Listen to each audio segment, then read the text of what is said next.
There is a quiet kind of person in this world, not lonely, not bitter, not broken, simply alone. Their presence doesn't call attention. They move gently through life, observing more than they speak, thinking more than they reveal.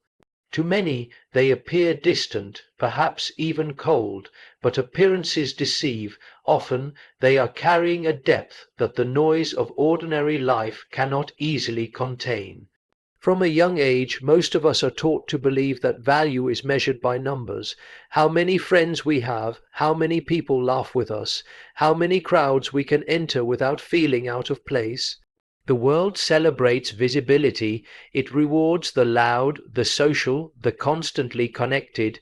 So when someone deliberately steps outside that pattern, society grows uncomfortable. People ask what is wrong with them, rarely considering the possibility that nothing is wrong at all. Some people choose to walk without companions not because they dislike others, but because their path requires silence. They sense instinctively that there is a difference between being surrounded by people and being truly understood. And rather than fill their lives with half connections, they choose space room to hear their own thoughts, to study their own reactions, to explore the mystery of who they are becoming. These quiet ones do not rush into friendships. They have watched how easily people cling to each other out of fear of loneliness, fear of insignificance, fear of facing themselves. They have seen friendships built on convenience rather than honesty, and they refuse to pretend.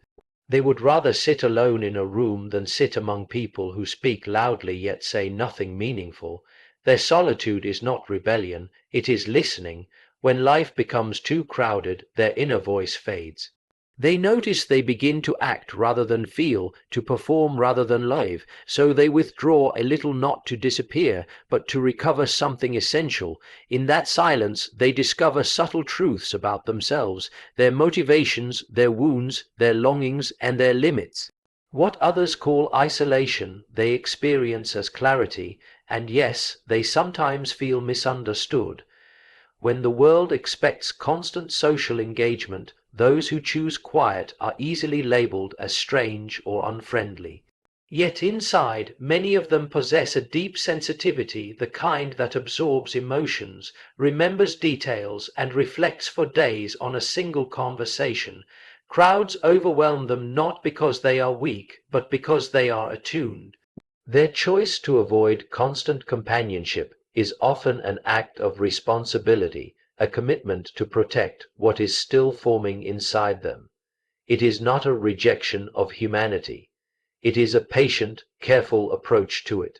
So when we meet such a person, the one who walks alone, who prefers silence to chatter and depth to attention, we should resist the urge to diagnose them. Very often they are not broken. They are simply choosing a different rhythm, slower, more inward, more honest.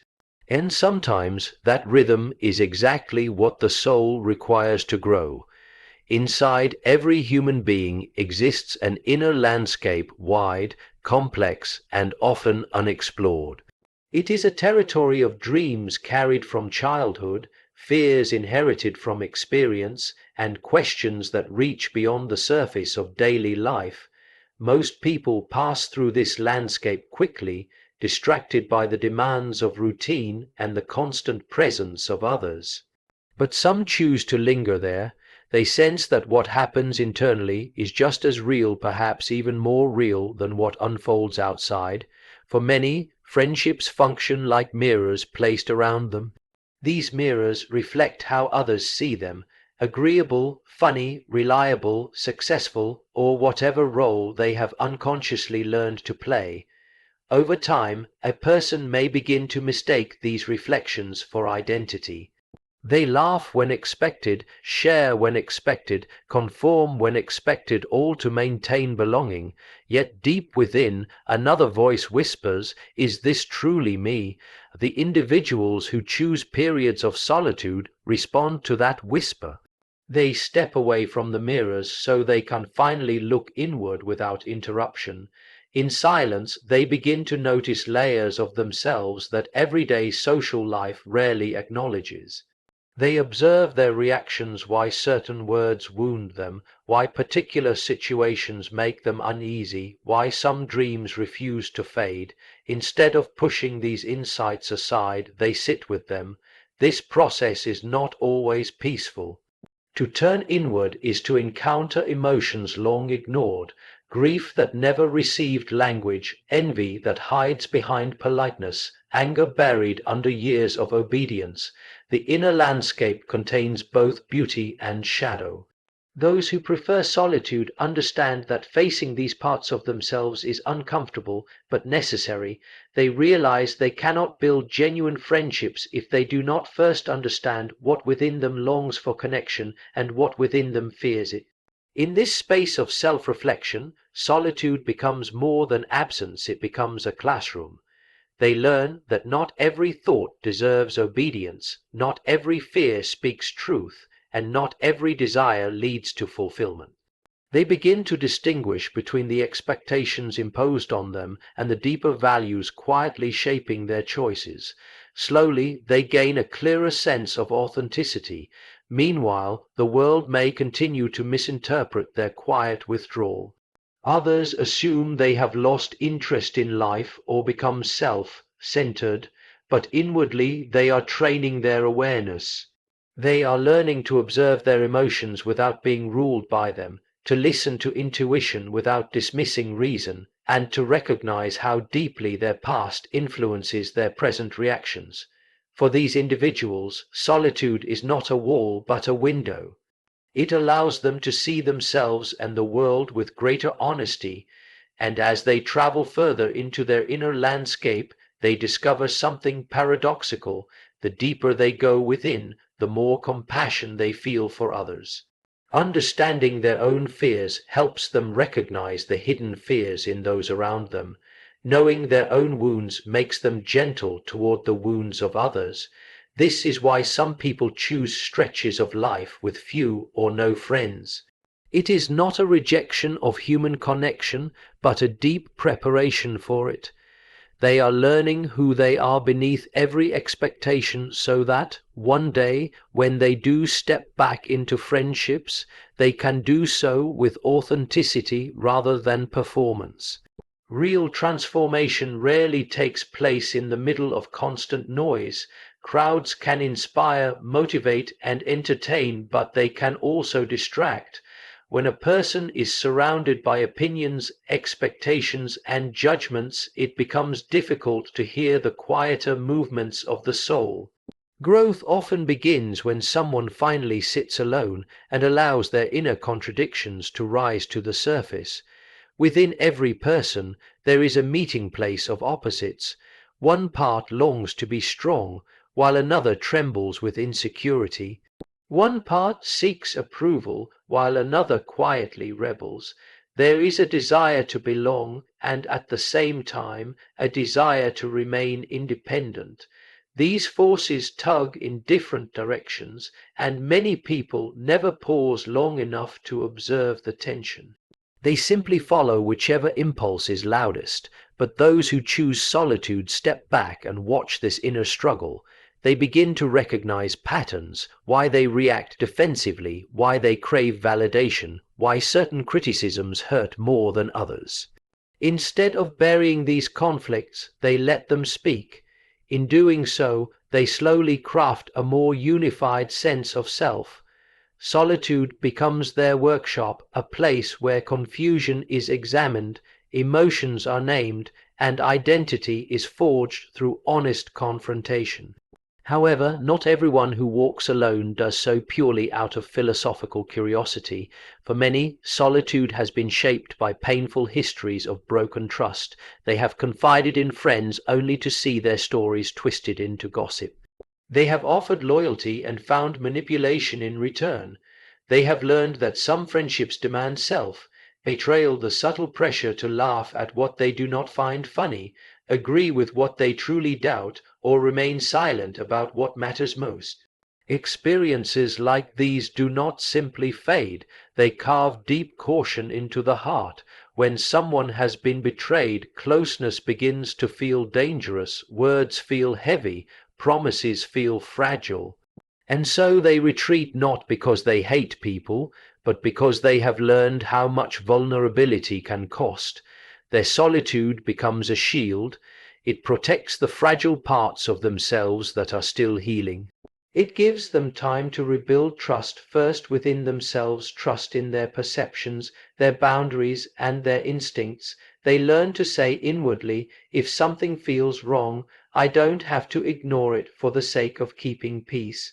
This inner trust becomes the foundation of healthier relationships in the future. Yet, even here, there is risk. A shield can easily turn into a fortress. The same solitude that helps someone heal can also harden them if they begin to believe that isolation is the only safe place in the world. Transformation requires the courage to eventually open the door again, but with wisdom rather than naivety. Those who walk this path gradually discover that trust must be balanced, not abandoned. They learn that not everyone deserves immediate access to their heart. Trust can grow slowly, step by step. Solitude teaches them discernment, the ability to recognize sincerity, to sense manipulation, and to choose relationships with intention rather than desperation. So, when some people choose no friends for a time, it is not always rejection or pride. Often, it is a quiet process of rebuilding, of transforming pain into clarity, fear into caution, and loneliness into self-awareness. And out of this slow work, a stronger, more grounded self begins to emerge. Some people walk away from constant social circles not because they dislike companionship, but because they cannot tolerate shallowness. They listen to endless conversations about trends, gossip, comparison, and competition, yet feel a quiet emptiness afterward. What they hunger for is depth. Conversations that explore purpose, conscience, meaning, and the unseen dimensions of life. When such connections are rare, solitude becomes the more honest choice. These individuals often notice how easily relationships become transactional. People spend time together not out of genuine interest, but out of habit, convenience, or fear of being alone. Friendships become entertainment rather than encounter. There is laughter but not understanding. There is chatter but not truth. For someone who longs for authenticity, this can feel exhausting. Instead of nourishing the heart, these interactions drain it. So they choose distance not in bitterness, but in clarity. They understand that every human being has an inner core that cannot be reached by superficial talk. To connect meaningfully requires vulnerability, curiosity, and patience. It requires the courage to say, this is what I really think, and to listen when another person reveals something fragile. But many social environments discourage this. They reward conformity and quick opinions instead. Faced with this pressure, the thoughtful person often decides it is safer and more respectful to themselves to remain silent or step away. Here lies the paradox. Although these individuals spend more time alone, they often value relationships more deeply than those who constantly surround themselves with people. They do not seek quantity, they seek resonance. They would rather have one conversation that touches truth than 50 that avoid it. Yet solitude itself is not automatically noble. It is a tool, and tools can harm as easily as they heal. Used wisely, solitude becomes a space to reflect, to grow, and to prepare for authentic connection. Misused, it becomes an escape route, a way of avoiding responsibility, discomfort, or the vulnerability required to love. The difference lies in intention. When a person retreats simply because they dislike being challenged, solitude can slowly shrink their world. They may begin to believe that no one is worthy of them, that they are always right, or that relationships exist only to disappoint. Their thoughts circle within themselves, hardening into certainty.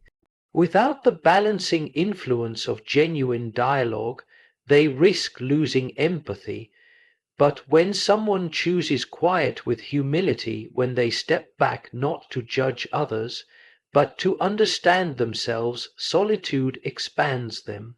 It teaches patience, it teaches the art of listening before speaking, of observing before reacting. It helps them recognize when their expectations are unrealistic and when their wounds are shaping their perceptions. Eventually, they begin to see that depth is not found only in other people. It is cultivated within, and those who have cultivated inward depth naturally bring it into their relationships when they do return. They speak more truthfully, forgive more gently, and love more consciously precisely because they have confronted their own complexities. So when some choose fewer friends, it is often an act of respect for themselves and for others. They would rather wait for connection that is real than settle for companionship that merely fills time. Some people step away from friendships because they feel overwhelmed, misunderstood, or worn down by constant performance. Others do so because life itself has pushed them inward through loss, disappointment, or quiet realizations about who they truly are. Yet the story does not always end in isolation.